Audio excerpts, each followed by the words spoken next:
Nigerians. Assalamu alaikum 'yan Najeriya. Bayan kiraye-kiraye daga 'yan kishin ƙasa daga sassa daban-daban, ina mai bayyana tsayawa ta takarar shugabancin Najeriya a zaben shekarar 2023. Ya ce a bayyana take cewa Najeriya tana da buƙatar shugaba matashi mai jini a jika, mai azanci da kwarjini da kuma fikira da tarin gogewar da ake da buƙata wajen ganowa, a kuma magance matsalolin da ƙasar mu ta gado take fama da su tsawon shekaru. Ba shakka 'yan Najeriya sun jarraba sakamakon shugabancin dattawa 'yan sama da shekaru 70. Yanzu lokaci ne da matasa za su yi jagoranci domin ceto Najeriya.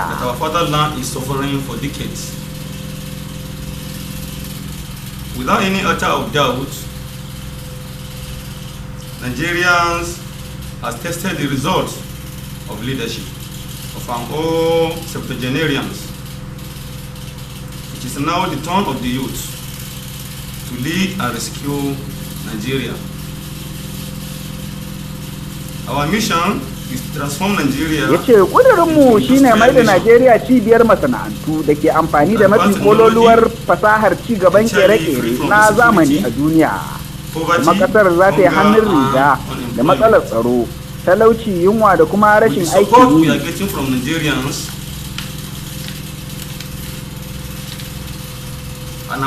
Duba da goyon bayan da muke samu daga 'yan Najeriya, wa uba kuma Ubangiji yana tare da mu. Na jin ƙarfin gwiwar cewa ni zan lashe zaben shugaban ƙasa na shekarar 2023. Yi ɗan takarar shugaban ƙasa Alhaji Miskilu HAMZA ya ce ƙuri'ar jin ra'ayoyin al'umma da wata sananniyar kafar yada labarai a Najeriya wato The People's Time ta shirya. Ya nuna wa duniya yadda muka samu karbuwa a gun 'yan Najeriya. We score about 34.2%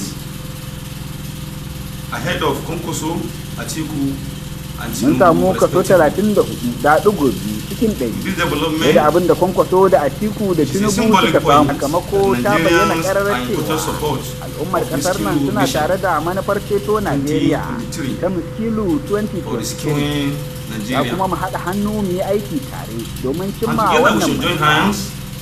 Ya ce zuwa ga 'yan Najeriya maza da mata, hannu yana ɗauke da wata babbar damar yanke shawara a kan goben ƙasar ta hanyar kaɗa ƙuri'a ga wanda ya dace. Allah ya albarkaci jamhuriyar tarayyar Najeriya. Ni ɗan takarar shugaban ƙasa Alhaji Miskilu HAMZA.